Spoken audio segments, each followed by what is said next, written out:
Always a fun time. You know, I've been so deep into the draft bag, I really haven't brought in some of the guests that I usually bring in, but I decided no more with that. Tyvis Powell in the building today, man. How you doing, Tyvis? You know what, man? Just like you, busy trying to figure out what these Cleveland Browns is going to do. Looking up all these videos, but trying to break prospects down, trying to come up with what I think is the best decision. But ultimately, man, at this point, I'm just ready to get to Thursday and see what goes on. Look, this is the first year where I'm like, you know what? If they just pick it two, I feel pretty good, right? Because I like Abdul, I like Yeah. Travis. That's So I'm like, all right, we good. Like, I don't feel that. I see people arguing about it on social media about like which one, and like people are getting like to these like crazy crash outs online, and I'm just like, I'd be happy with either one. Like, I mean, at the end of the day, both players got will make the team better. Especially, because everybody, as it seemed like for the past 2 weeks or so, everybody's shifted from Shador to now Travis Hunter as being the guy that everybody mm, thinks that the Browns is going to take. And obviously, you like the two way. He can play both ways and all those things. But if they went with Abdul Carter, that wouldn't be a bad pick either. I mean, think about it. You got a guy opposite of Miles. You think about the offenses that you face, the Bengals, the Ravens, Pittsburgh, if they ever get a quarterback. Like, you think about those things, he absolutely could be a game wrecker as well and can change things. So I don't feel like you could go wrong with either pick. how aggressive would you be at defensive back if you had Miles and Abdul on your defensive line? Ooh. Listen to me. I'm for the first time in my career, I would play off. I would play off. I would look at the formation and I wouldn't backpedal. I would just sit there because the ball has to come out and they're uh, probably going to run an inward breaker route. I'm ready to break on everything because I know you can't you oh yeah, can't go pump fake me that and shit then coming go towards the seam. Like that shit has got to be coming towards yeah. one of the seams. Like it's 50-50 at that point. Like, oh yeah, we jumping. If Like, Abdul Carter is like a Michael Parsons and you got him and Miles, bro, and a defensive back is like, yes, this is what I'm talking about, bro. I'm jumping see all that everything. moving around and shit. Though, all you see is the offense line go that. And they're like, yeah, this coming out quick. Like, I know what? Giselle. A lot of people mad on MJ Emerson. Listen, he'll have a breakout year. They get Uh-huh. Abdul Carter because that He ball gonna coming get out. paid because he ain't got to worry about no double move, nothing. It's just that shit is coming out. Be Yeah, physical, stay right? on top of the round. He gonna throw a hand grenade. Boom. But yeah, I think Abdul provides a lot of interesting things, and we kind of like we can picture what Abdul's success looks like in the NFL because we've seen players like Abdul be Yeah. successful. We've seen players who wore the same number at Penn State, the number 11 at Penn State, and be successful in Big the city. NFL. Yeah, like it's not hard to imagine a Penn State linebacker being really, really good in the NFL. It's happened before. Yep. So when we go to Travis, that takes a bit more imagination. Now, it might be the more rewarding pick out of all of them, Yeah. but the imagination has to be there because we could talk about two-way players, right? Yeah. And I think Yeah. I remember doing this on the channel where I'm like, all these two-way players we talk about, Travis outgained them all if you combine them. Like if you talk about like what Chris Gamble, Ohio State, big time two-way guy. Charles Woodson, Michigan. You Champ got Bailey. Chad Bailey. Like if you put up, like you look at what they did on the offense side, it's like 300 yards their whole career, right? Like Yeah. it's like they were in special packages. Travis was a legitimate full-time offensive and defensive player. Yeah. Now, have you been able to go through Travis's tape? Yeah, I done broke down. I did a breakdown on the Cleveland show about it before, where I just on some defensive back stuff. As a wide Mm-hmm. receiver, I think the biggest thing for him is he's got to learn how to create separation. Because I think he's got the speed and his ball skills is unbelievable. Like hands down in this draft, he plays the football better than anybody in this draft, and it's not even close. I mean, this dude literally goes up and attacks the ball. So I don't have an issue with him there. But when you think about some of these routes, and you just think about the NFL, like that's the thing. People look at the college tape, and it's the only knock on him is that he played in the Big 12. You think about the Big 12, it's not the greatest defensive league, and it's not like they're playing the best talent. Usually we judge guys that's coming from the Big 10 and the SEC, and you want to see what they do against those guys because those are a bunch of NFL caliber defensive backs, defense, offense, all of those things. Those guys typically translate well to the NFL. And yeah, like just some of the things that he does, as a receiver, like I was like, all right, I think he needs to learn how to create more space with his routes. He got to work on route running. He's got to be better to be in and out of his breaks. It can't be a 1-2-3. Like it's got to be 1-2 out of your break, like those type of things. And what happened with the issues that I think with him is he's never in his career solely focused on one side of the ball. It's always been, all right, I got this to work on offense, but I got to work on this on defense. And it's just only so much time in a day and in the practice. Like, think about it. For him, what does practice look like? Am I going to the offense? Am I practicing with the offense today? Okay, so what about the defense or vice versa? So he's never going to have time to really clean up some of the little things. And I was explaining to my friend today, like in the NFL, me playing the game, like I understand, like, it's the little things that make the biggest difference. Like it could be as simple as I shot the wrong hand as a DB. Like when I tried to jam, I used the wrong hand, or I took my step was too wide and I couldn't kick it. Like it's those small things. And if he's gonna play both sides, like when is he gonna have the time to correct those things? I seen a podcast where he says there's 24 hours a day, 8 hours of that is dedicated to sleep. So 16 of those other hours is me dedicated to football. And that sounds good, but it's a rhythm thing. Like I know for me, like I need to play defensive back. I need to work on my technique, press man technique 6 days out of the week. So Sunday I'm good to go. Because it's going to take that long. Like there's so many different wide receivers in the league. You got a big body guy, you got the shifty guy, you got the fast guy. Like you have to play those guys differently. You can't play them all the same because they're going to beat you eventually. So when is he going to have the time to be able to do all that? Oh, yeah, and by the way, like I said, he's got to work on route running as well to create separation. So to me, that's the only thing with Travis Hunter that I see as a problem. Now, talent-wise, it's out of here. He's probably the most talented guy in this draft. Yeah, he's demonstrated on both sides of the ball. When I watched him, I was surprised to see, like, especially on defense, I thought he was going to be one of those dudes that ain't going to get active in the run game at all, right? But no, he's pretty active in the run game, right? Had the big play versus Baylor where he got in there, got his fit, and then jarred the ball loose. And the thing I will give him a ton of credit for is, like, he plays so many snaps, and, like, every single one of those snaps are 100%. Like, he's just... he's working the hardest on the field every time you see him out there, which I think is incredible. Like his cardio is crazy, and I think you kind of alluded to it, right? The cardio aspect of it, maybe that's not a problem. Maybe that is a problem for him, but I think really he'll be anticipate. Fine. I think he'll be fine. I mean, he's been doing it for this long. It's never been a problem. And then on top of that, like wide receiver in the NFL is different. You play 2 plays, all right, and somebody come in and give me a blow for a play. Like, so he'll get a blow from that, or he probably won't be on special teams, so he'll get that play off as well. So I think he'll get breaks. And then on top of that, in the NFL, you got these crazy things called TV timeouts that is like the greatest thing More in commercials, the world. You, you be out there like, thank you. Gee, I needed this. I was about to die. I needed this 5 minutes. So you got that. So I think he'll be fine from a win standpoint. It's just like the defensive back, like I was talking to Sherm about it. I did this, like I said, I did the breakdown on the Cleveland show, and I sent it to Sherm, and I asked him, what did he think about my thoughts? And he said, you hit it 100% on the head.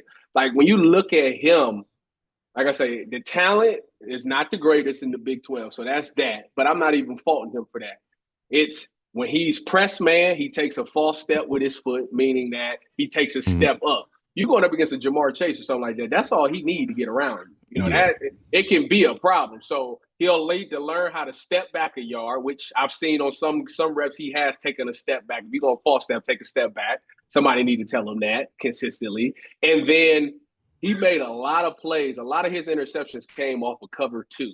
And I say he's like Marcus Peters. Now, when I say Marcus Peters, everybody know Marcus Peters used to get a bunch of interceptions. But the Yeah, I thing know about Marcus exactly what you Peters mean. is he was the biggest gambler I've ever seen in my life. Like, if this man, you supposed to be in cover 3, he all the way in the middle of the field robbing something that ain't got nothing to do with him. And Travis Hunter does the same thing out of cover 2. You know, Mhm. so it was like a couple of interceptions I've seen where like they ran like a smash concept. For people that don't know what a smash concept is, that's when number 2 runs a corner route and number 1 runs a 5-yard hitch. So when you're playing that, you know, it's a cover 2 beater because you're trying to high load the corner, you know, Mhm. and in that situation, you know, Travis decided he baited the quarterback. He went with the hitch, but then he quickly got off of it and went back and intercepted the corner route. And my thing to him is, you can't do that in the NFL because 1, the receivers are too good, and 2, the quarterbacks is really good. Like that ball, you're not gonna make it there in time. You know, like so you have to be on it. And like I said, he was able to sag off of a lot of receivers because he realized that wasn't a threat. He just kind of looked at the quarterback and mirrored where the quarterback was going and made a play. If that's Jamar Chase, he's not doing that. If that's Justin Jefferson, he's not like I'm not taking my eyes off of those 2 guys to go try Mhm. to make a play somewhere else. Like it's not going to happen. So he's got to be I say all that to say he needs to be more disciplined. He got to be able to play it because, like I said, if you make that mistake of thinking like I'm gonna jump this route, the quarterbacks in the NFL is too good. Like you're in the and you possibly will be in the AFC. So you're talking Joe Burrow, Lamar, Justin, Patrick, Josh, CJ, all those guys are good enough to make you pay if you decide to bite the cheese. So he's got to be a little bit more disciplined when playing corner. How much of that is he feels like he could just get away with that at the Big 12 versus like Well, I mean, obviously yeah. he did. Yeah. It's one of those things that like when he gets to the NFL, he has to see what he can do. I'm not going to say that it's necessarily Mhm. impossible because he's so gifted as an athlete that maybe he can do those things. But he got to when he gets there, wherever he goes, he's going to have OTAs, he's going to have preseason and camp and all those things. He's got to play with it to see if what he can and cannot do. You know, some of these quarterbacks, if he's going with us, obviously Joe Flacco still got a pretty good arm. He'll make them pay. He'll see if he can make them pay or not. If he can still put a little cheese on it and still get back to make a play, then that's great. You know, do that all the time. That's fantastic. But I'm just telling you, you're running the risk of giving up a big play. Yeah, yeah. Now, there's another part of this, right? The mental aspect of it, and like how much can the team prep you? Because Mm-hmm. we look at the CBA, it's designed for what football usually is, which is you play one position, Yeah, right? You're yeah. in one position group meeting, and that's what the CBA is generally designed for.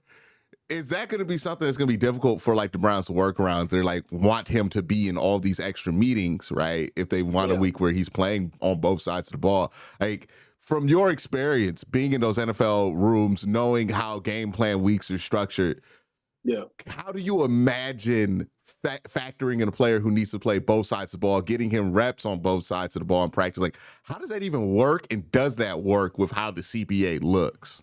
So how it will work for him is one, you know, with the Browns, with AB coming out saying, you know, we look at him more as a wide receiver. That tells me he would spend more time in the offensive meeting rooms, which he should in this case. And I'm gonna tell you why in a second. See, when you play offense, you got to know as a receiver, you got to know hot adjustments. If the guy's blitzing, your route changes. If you're in the lineup in a different spot, you need to know the route concept. You need to know the terminology. You need to know all that stuff, all the audibles, all of those things. To where, as a defensive back, Quincy, it's only 4 things it can be. You either playing man to man, cover 1, or man to man, cover 2, cover 3, or cover 4. That's it. That's all it can possibly be. Or excuse me, or you blitz it. There's 5 things you can do as a defensive back. So for him, I think the exception that you'll make is he'll do if he is going to play both sides of the ball, he'll spend a lot of time on offense, and then on defense when he comes in, you'll need whoever the safety to his side. Hey, we playing man. You got him, or we playing cover 2. You need to tell him what he got because he has the ability. He knows how to play all of these things already. He just needs to know what we in and just play it. And with the Browns being a predominantly man team, like it'll be man majority of the time. Now, people are gonna be like, well, why wouldn't he need to be in the defensive meeting rooms? Well, this is the thing. And this is what I learned when I was in Seattle. I was so for people that don't know, my rookie year in Seattle, it went like this. I sat in the back, and in the back to my left was Pete Carroll. Then it was me, and to my right it was Richard Sherman. This was every day. We always had jokes. So when when they get up there and they explain like the route concepts and all the things that the teams is doing, I would be sitting there as a rookie writing down everything. Every word he says, I'm writing it down. To where I look to my right and Sherm's sitting over there playing a game on his phone. And I'm looking at him like, bro, you don't need to know this? He like, this is what he said. He said, Tyvis, listen, I've been in this scheme for about 6 years now. Everybody's going to attack us the exact same way. He said, well, you see what he wrote on that? I bet you 3 weeks from now, you go look, he going to write the exact same thing down because it's the only way to beat this defense. And when you think about the Browns, they're playing man or cover three, which is the same thing that we played in Seattle. There's only a handful of ways to beat that. There's only a handful of route combinations you can do. So all you need to do is learn those concepts. And once you learn those, you don't necessarily need to be paying attention all the time. Yeah, it's nothing new under the sun, right? Like teams that run defenses, like the defenses haven't like changed that much over the years, it's all about disguising and the athletes that you have. But offensively, it's only a certain handful of ways you can beat it. Just know how they're gonna attack you.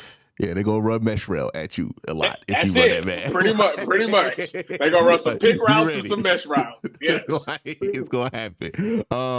So that's interesting with Travis there. The wear and tear with him playing DB and wide receiver. I think that's people's like, I guess you act like the fan on the street. That is the number one concern of it, right? Where it's like, oh, Travis Hunter, he's 180 pounds. Not the biggest guy. He's going to be taking twice the amount of snaps. Do you look at him and worry about him being able to hold up physically? Because like when I watch him, I think his body control is so good that he can avoid taking those big hits, like kind of like on a Lamar level, where like Lamar really is good at angling his body when he takes a hit to where he doesn't ever like get hit straight on. And Travis, I think after that big hit he took versus Colorado State, very, very aware of like being able to slide, because he got multiple plays where you see him as a wide receiver, they throw him right in. I'm like, any other wide receiver that's a medicine ball, but he found a way to kind of slip away from it. Yeah, I would think that luckily for him, he plays the two positions that's not that physical. But wide receivers, they getting down.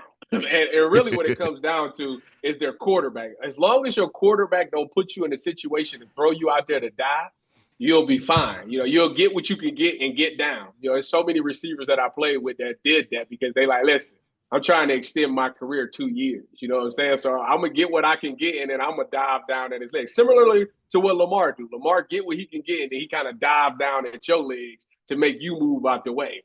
Travis could do the same thing. And then as far as he's going to play outside corner, what you making? 2 tackles a game out there? So you make those 2 tackles, you fine. So I think his body will be fine for him as long as his legs is good. He'll be able to do whatever he wants to do. It's all about taking care of those legs, and him doing this for so long, his body's used to it.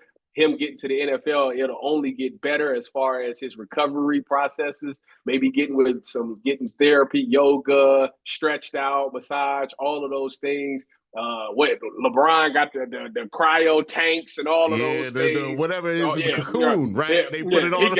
He'll be able to afford all of that stuff. So, and the thing is, maybe he won't have a 10-year career. Maybe that's not what he'll have. Maybe he'll give you sticks of unbelievably, we've never seen this type of production before on both sides of the ball years. And if that's the case, that's a great career, because you'll be the first person to say, listen, I was all pro offense and defense. Nobody ever can say that. So if he can do that for 6 years, to give us 6 years of dominant play like that, that's a great career. No, and the thing about him is that, like, there's no other wide receiver in this class that's going to give you anything on the defensive side of the ball. No. So if he hops over there and gets you one interception, yeah, it's worth it, dog. For sure. But to that vein, what do you think that snap distribution looks like in the NFL? Because, like, we talk about it in percentages per game, where it's like, oh, he's going to be 70-30 offense, defense. But I think the game plan with him it can change every week with him, what they want to do. Or is it going to be more specific into Travis is going to come in on these situations, right? And what situations do you think would make sense for him to come on defense, right? Because offense, he's primarily going to be on that side, probably going to play a wide variety of situations. But if he is going to be more limited on defense, if you were the DB coach for Travis Hunter, what are you submitting to your DC and saying, hey, this is when we should put him out there? These are the situations I like him in. Well, obviously on third downs, because a lot of teams run a lot of cover 2 on third downs. And the down and distance, obvious passing situations, you want him out there. The thing with him, though, what makes it so good for him is that I know people are down on MJ Emerson and people are not that high on G New, but those guys have been productive in this NFL for some years. MJ Emerson 2 years ago was unbelievable. G New making the transition to nickel. He's been a pretty solid player there. So it's not like you need Travis on defense. But anytime that teams come out there and they want to spread things out and it's passing, like you put him on a tight end or something like that, that's a guy that you know he's shutting them down.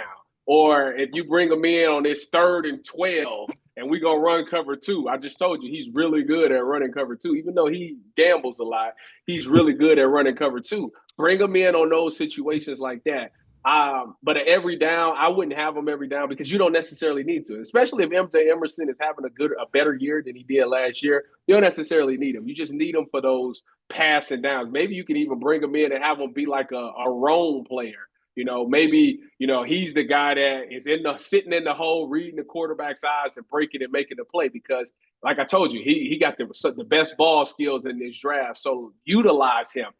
Maybe you don't need to put him at corner. You can put him at a safety, run a dime package to where he's playing like a rover in the middle and he robbing somebody. They funnel it to him and he goes and make a play. So there's multiple ways that you can use him. If I was Jim Schwartz, I definitely would use him as a robber, and I would definitely bring him in on obvious pass downs in 3rd and long.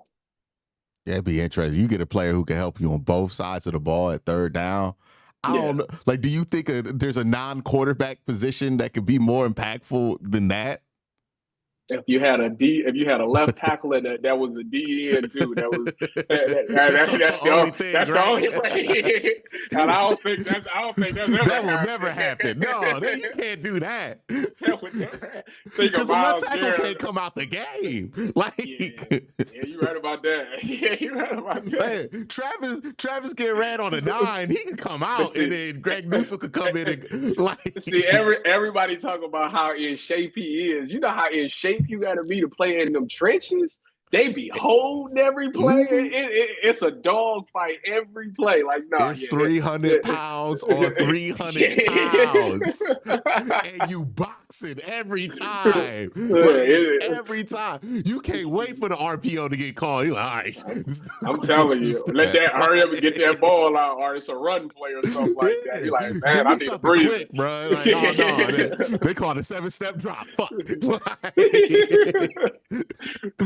Play action boot.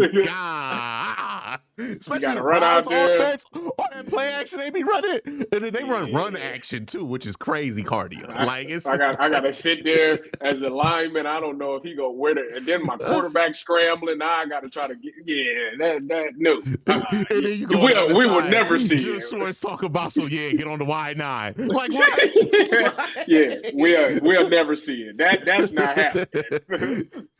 I don't even know if the body, because a wide receiver and a quarter can be built similarly. Myles Garrett don't look nothing like Laramie Tunsil. But you gotta be 315, and then you think you gonna get on that. You gonna get in a wide 9 and think you gonna rush up. Look, that's not happening. It's not happening. You know what you need to do? You need to be able to set. Right, that's a different body type that you need than what you need rushing the passer. We've evolved these positions far too far apart. Now that we bring it up, I actually would love to see Myles Garrett try to kick sides and see what happens.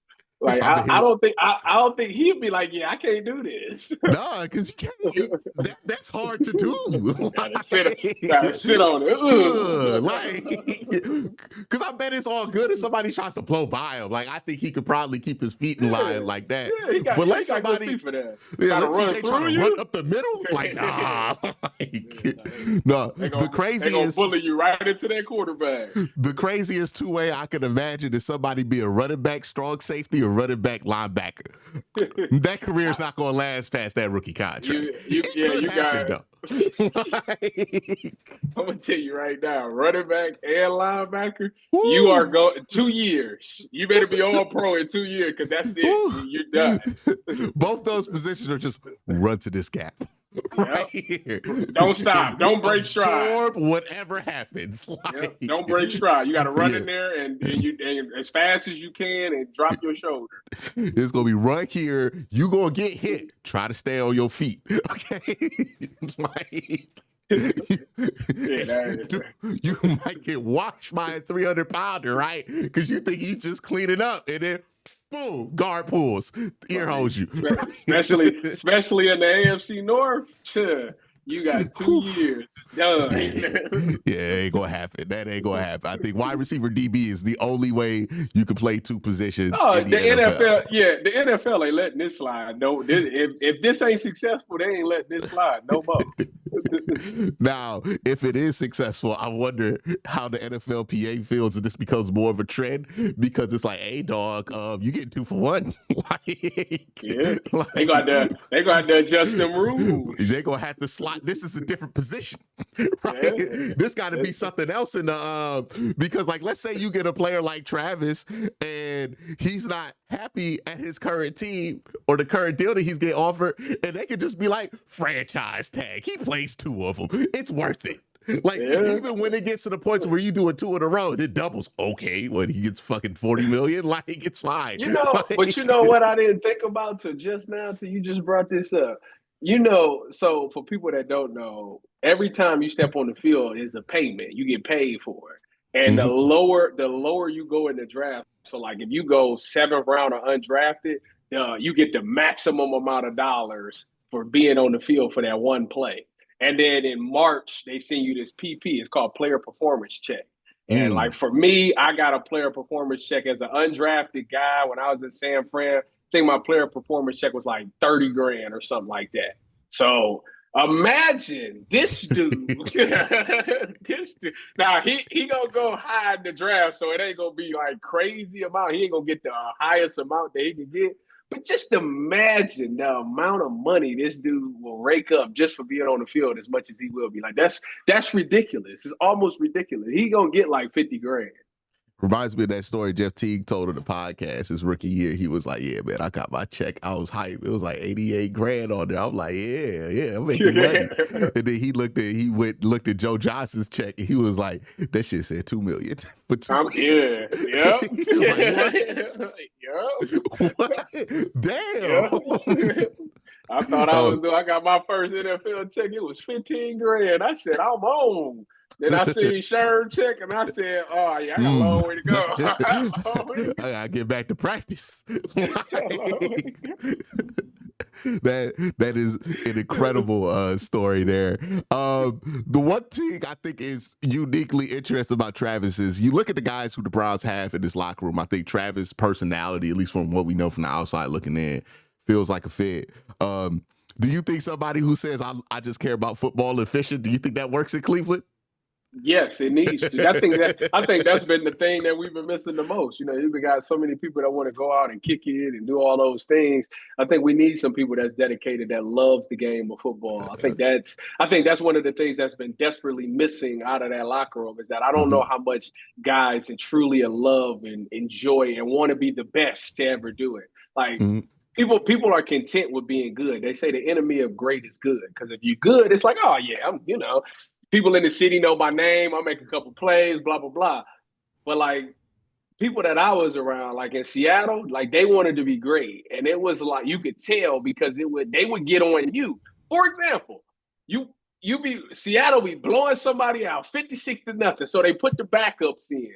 You give up a touchdown, that counts against them. And they like, listen, we trying to be the best. So if you get in there, you can't give up no catches, no touchdowns, or nothing, because now that's messing up what we already did. So like that to me is what greatness sounds like. And they held you to that standard. And when you listen to the Browns and you hear stories and talk about them and hear people talk about when reporters be in that price, I don't hear that type of stuff. And they got to find a way to get to that. And Travis seems like a guy that wants to be great in this league. So I think you need that in that locker room. Let me find out the reason the Legion of Boom points allowed wasn't lower than the 2000 Ravens. Be like, we would have had 13, but Tyvis played 28. Nope.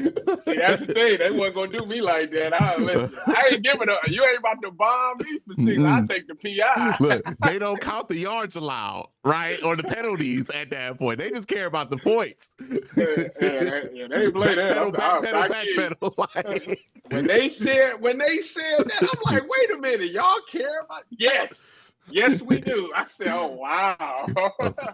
You don't know what kind of incentive somebody got. Somebody might got a point differential. That's true too. You might be right. You're gonna find out the hard way.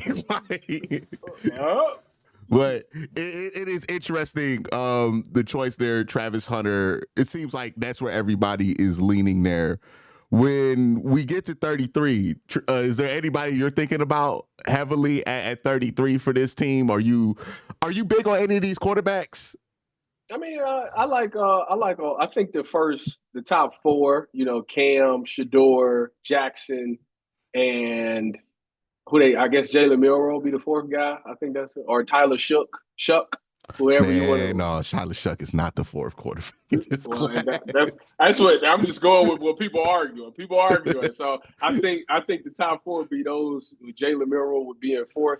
I think that by the time the Browns get to 33, I think a lot of those guys will be off the board. I think 3 of those. I think Jalen Milroe might have the potential to be there, but it depends on how the draft goes. If, let's say, Vegas took a quarterback, let's say the Saints took another quarterback, and Pittsburgh get there at 21, I think that they're going to be like, you know what, Jalen Milroe, let's go ahead, because that'll give us a Lamar Jackson. He's got a big arm. We got these receivers that's good at catching the deep ball with DK and George Pickens.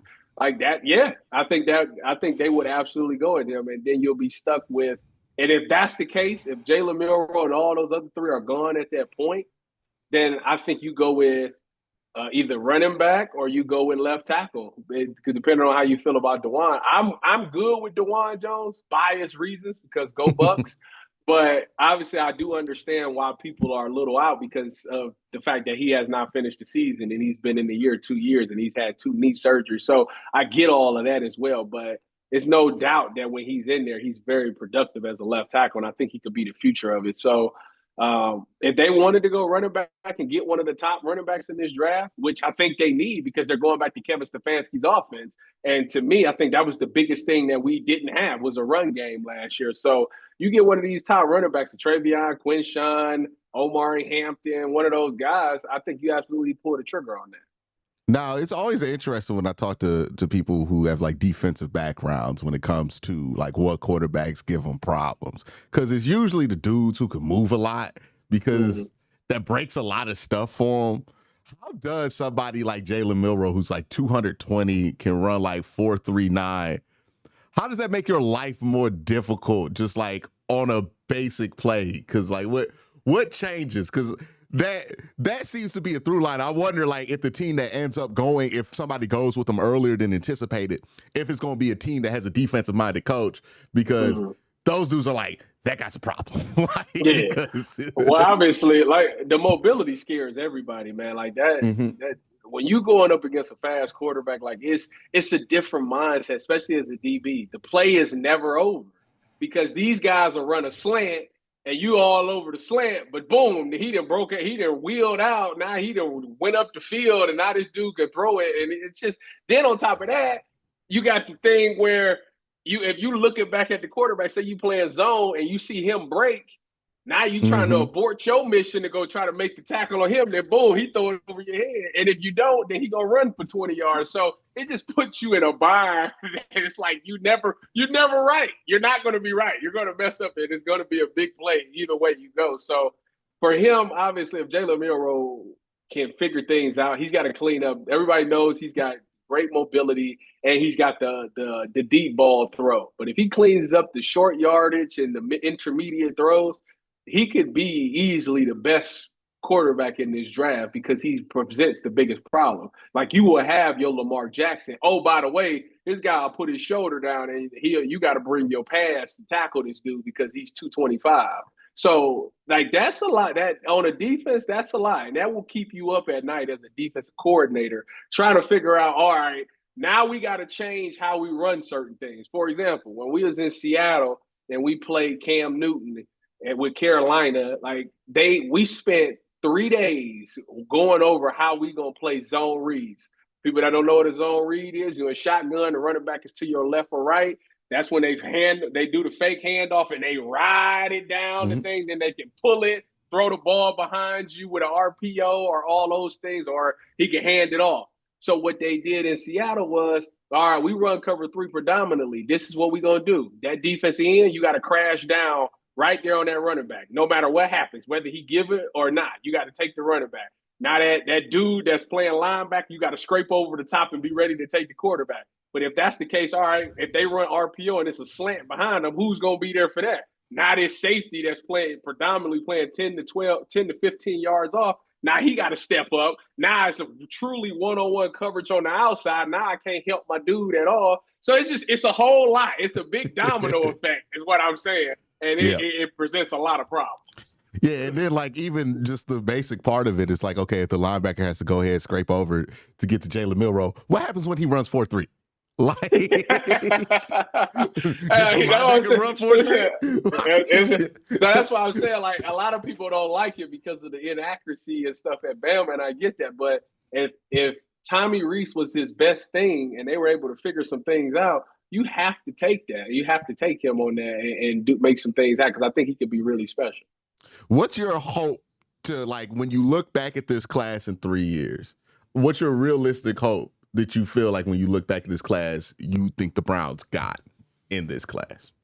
I think that you got your first 3 picks got to be dudes. Like, it's been a while since we had a guy. Like, some of the best players on this team is guys that neither AB or Kevin was here for the draft. And that's a problem. Like, you got to leave a stamp and be like, all right, this is the new regime, because now you're building for, that new stadium and all of those things. Like, you got to be able to have it packed out and have people excited to see your team. And what's that, 29? So you have 40 years from now? Yeah, Denzel is the last All-Pro they've drafted, right? Did anybody else make an All-Pro team since Denzel? Denzel and Nick Chubb. And Denzel was a top 5 pick, right? And then obviously Miles, number 1 overall pick. So it's like you haven't had that level of draft currency too, and you need to really hit on it. You need to get one of those guys. And I feel like with you having 4 picks in the top 102, like those players, you're getting top prospects now. Like, for the past couple of years, we haven't been. Now you are getting the top, like, at least your first 2 picks is the top 33 athletes or top 33 players in this draft that you can get. So I feel like you got to make sure you hit on those guys and make sure that these guys are game changers so you could build for the future. Definitely. I think after the Watson trade, I mean, they didn't have first round picks. They spent a lot of time trading some of their earlier picks for opportunities to get players right now, right? They're coming out of this window where they were really trying to win a championship with a quarterback who never manifested himself.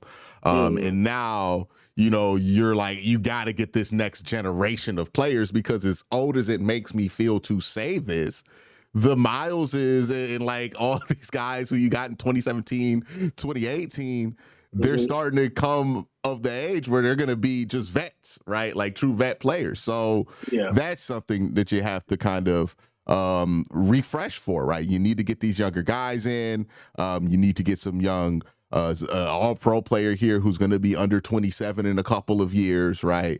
And I think all of that is important because you're not rebuilding, but you are resetting a little bit, right? Like if the Browns get to that point again where they could be a championship or playoff contender, it's gonna have to be Miles and some new dudes, right? Like it can't just be the same old crew that went 11-5 for 2023. It's gonna have to be some new dudes in there for sure.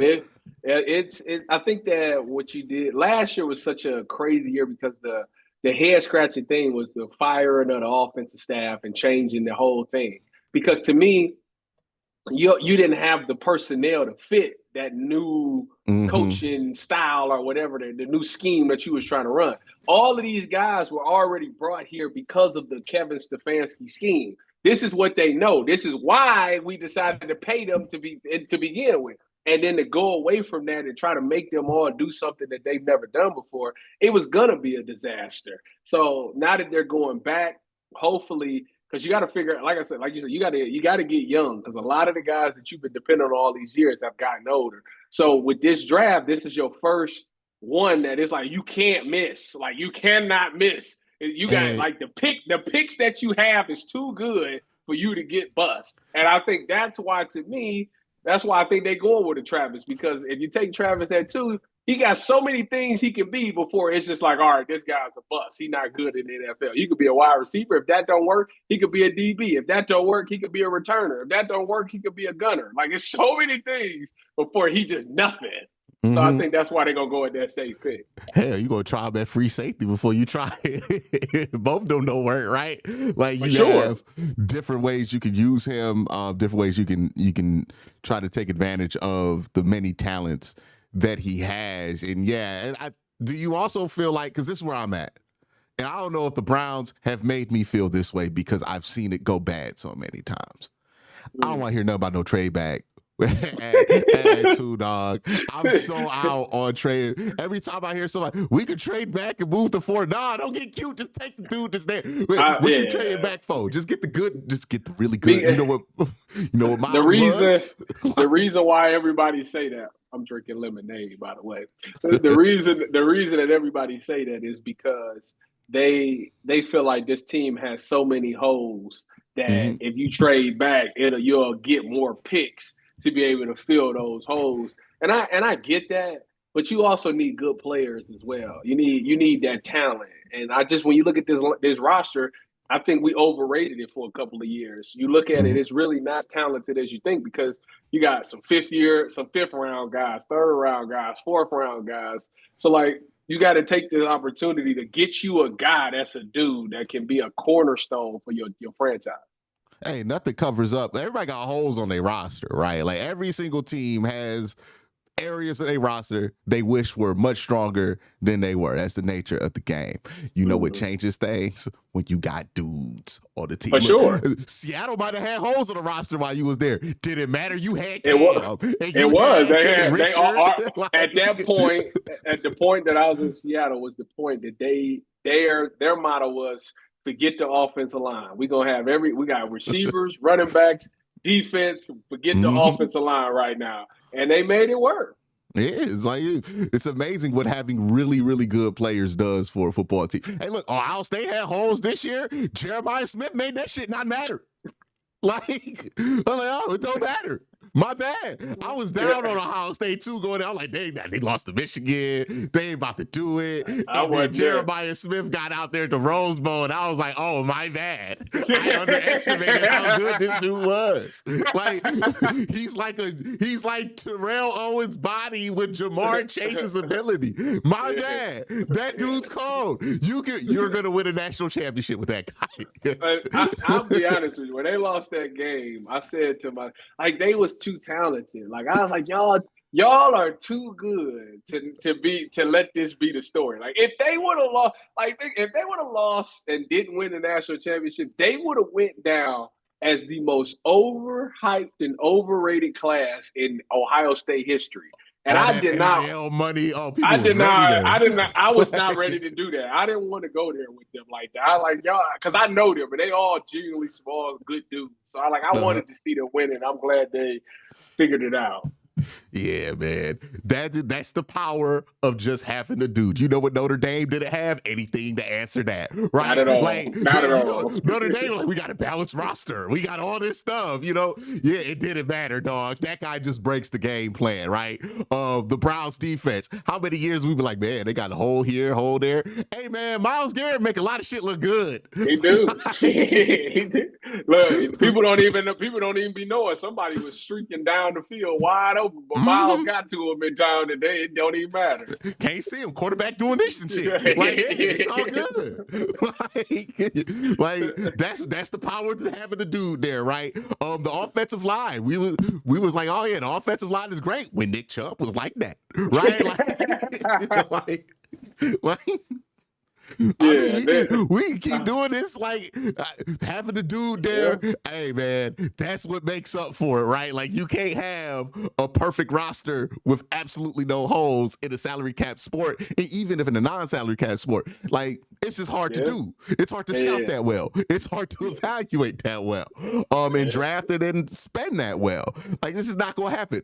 But you know what you can do? Draft somebody really, really, really, really, really good. And if you get that dude, hey, look, Denzel Ward ain't thought about quarter sets, right? Like, you're right. Like you ain't wrong. You 100%. Like I said, they better get this right. AB, like if AB butchers this, like I don't know how he makes it after this. Like there's no way. This is his most important offseason because like there's been so much franchise-altering shit he's had to deal with this offseason, right? Mm-hmm. You're dealing with the moving on from the Watson era, which Jimmy Haslam has implied might not have been. Oh, really? Everybody like, oh, really?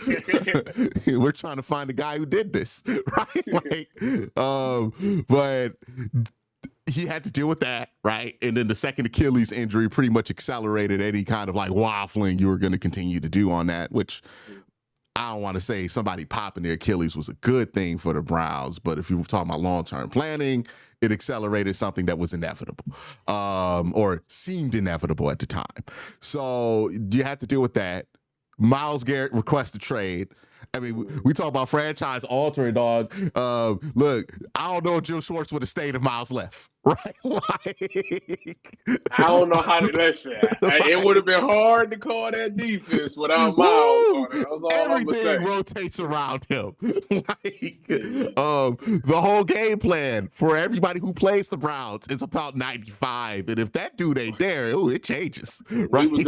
We was gonna find out who was really good or not. Then you got the JOK thing still bothers me to this day because like he was such a good player and like I don't know if they did enough to replace it. Like I don't think they realized the magnitude and how good that guy. Well, I think they did realize it now that he's gone, but I hope he find a way to get back. I think he might have played his last snap. I don't think he's gonna be able to.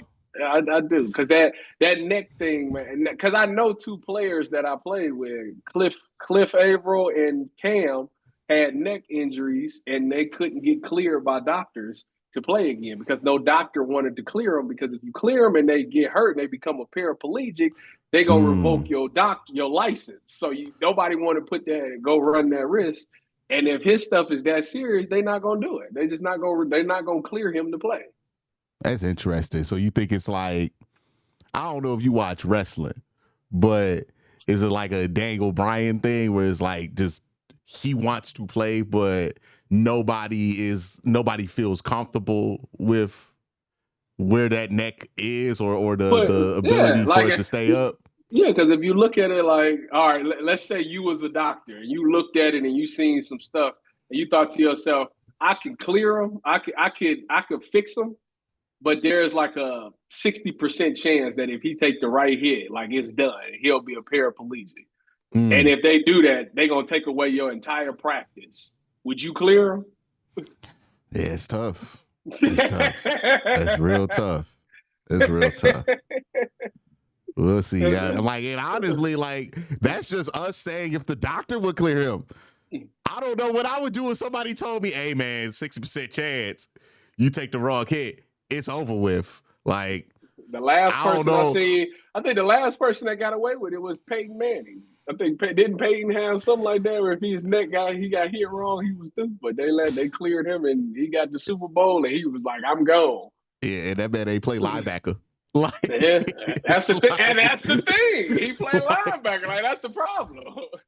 Yeah, that's gonna be interesting to see what happens with him because like I don't think anybody really like has any clue what's gonna happen. Like I don't know. I don't think JOK has made a decision on what he wants to do. I don't know if his there's so much uncertainty about that one. I will give Jason Tarver credit. Like, I think he's done a really good job with the linebackers since he's been here, right? Even like he got a good year out of Devin Bush. I was shitting on the Devin Bush signing before he got here. I mean, he just can't play the pass. He's really good at the run. He can't play the pass. Nah, I watched some Seattle snaps and I was like, nah, dog, we not about to start him.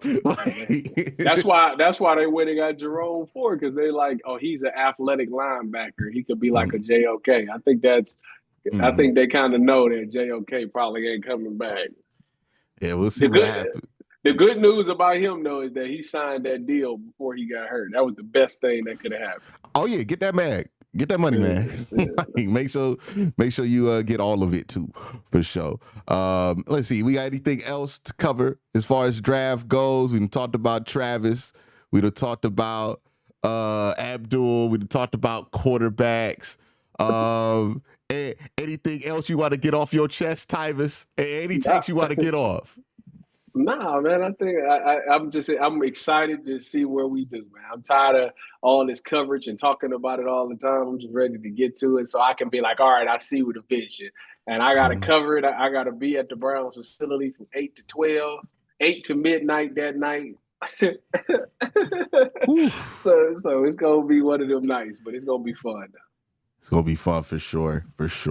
But this is Quincy. Tyvis, where can they find you, man? Well, you can find me on the Ultimate Cleveland Sports Show from 11 to 1, Tuesdays and Thursdays. If you're down in the Columbus area, or if you want to hear me on Columbus Radio on 97.1 The Fan, I'll be working 6 to 8. I'm about to switch to 6 to 9 morning drive in May. You can see me on the Big Ten Network in the fall doing the tailgate show with Mike Hall.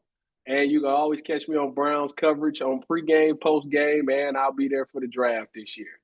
All right, man. I got to ask you, we can get 2014 Tyvis out here to guard Jeremiah Smith.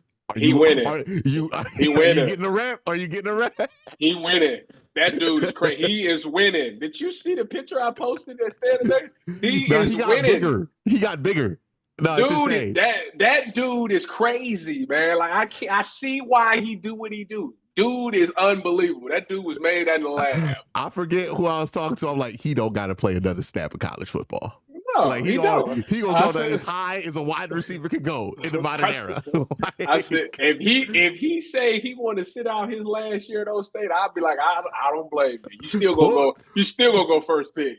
Pull a Jamar Chase. Be like, all right, that's it. He ain't got nothing to prove. What he got nothing to prove? He done won the championship. He was the main reason they don't won the championship. And he did all that and he just turned 18. That's crazy. He 19 and he turned 20. I think in the end of November, maybe December, something like that.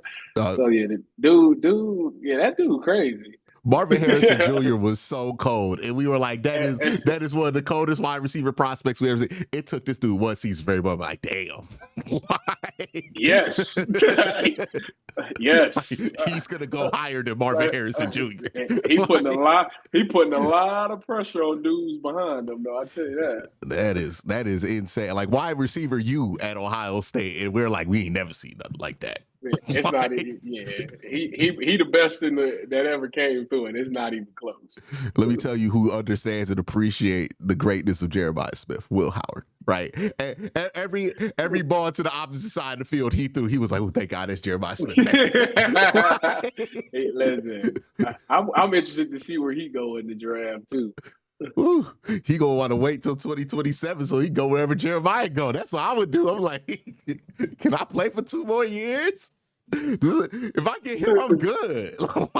For sure, it's easy. He make it easy. Yeah, that dude is insane. He seems like he got like a really good work ethic. Like he's not really like the get me the ball. Like he don't got that Malik Neighbors in him where he's he a cool dude, man. He like all he want to do is play football and get better. That's it. Like he ain't selfish. He ain't stingy. None of that stuff. He's actually like what you want in the receiver. And I know he done got his bread already too, right? So it's like he ain't gonna. He need to get worry about that changing. They need to get him some more. Shoot, he one of them dudes that can call his number. Hey, yeah, look, man, he's gonna be the first $10 million wide receiver in college football. And he deserved it too. Ooh, Texas is gonna drop the GDP on him. Like if he ever becomes available, we gonna see who got more money, Ohio or Texas, because they gonna drop. Don't count out Florida, because Miami been spending money too.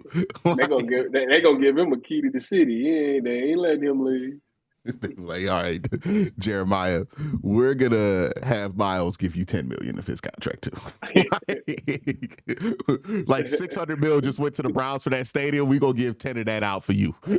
Oh yeah, everybody chipping in. Yeah. The state of Ohio, Jim Tressel gonna be out there in this contract signing. Like, what he doing out there? That don't make no sense.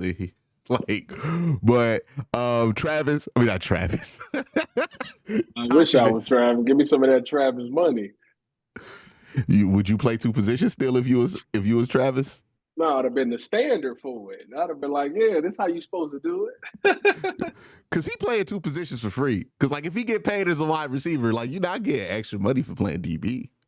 Yeah, you got a point there. Yeah, he doing this shit for the love of the game. Like if he get to that second contract, it's gonna be very interesting. If he like all pro both sides, it's gonna be interesting to see what he command. Hey, look, you might have the both highest paid non-quarterbacks on the team with him and Miles. But, hopefully this creates a good foundation for a quarterback to be able to step into eventually so the Browns can get to where they want to get to. But Tyvis, thank you for joining us, giving us your expertise. Make sure you go check him out on that Ohio State coverage. When you think Ohio State, they going to repeat this year? Right now it's too hard to tell. They young and they very inexperienced. It's gonna be a tough hill to climb. I think they make the CFP. Right now, I'm gonna tell you no. I don't think they're gonna repeat. Because of what they got Ennis and Jeremiah. What's their line looking like? I feel like they lost a lot on the line. They lost left tackle, right tackle, in the center. The left tackle that they got, Ethan Oniawa, is supposed to be like a top tackle for next year's draft. He's a beast. The center is fine because it's Carson Hinsman. He had already played center. The right tackle is going to be the one that's pretty interesting right now. They got Austin Saraville. They got a guy, Phillips from Minnesota, out of the portal. So those two guys is battling. I think Saraville is probably the better offensive lineman. But right now they're trying to get their versatility. And I tell you what, the biggest issue with them right now is the D-line. They lost all four starters on the D-line. And I'm very nervous to see if they can get that production from these guys they got now. That, to me, if they don't, it's going to be a long season. A long season for Ohio State's what, 2 losses? Yes.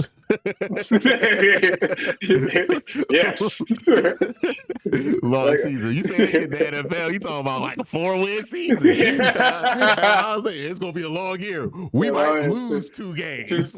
Two losses. They trying to burn the city up. Yeah, in a super conference, right? You play UCLA, USC, and fucking Oregon, and Michigan, and you're like, oh, we lost 2 of those games. Damn it! Burn the town down. I'm telling you, they lose 2. We got to be a 12 seed in the playoffs. But always fun having Tyvis on, man. Appreciate you for joining us. For those of you at home, have a great day. Have a better night. Peace.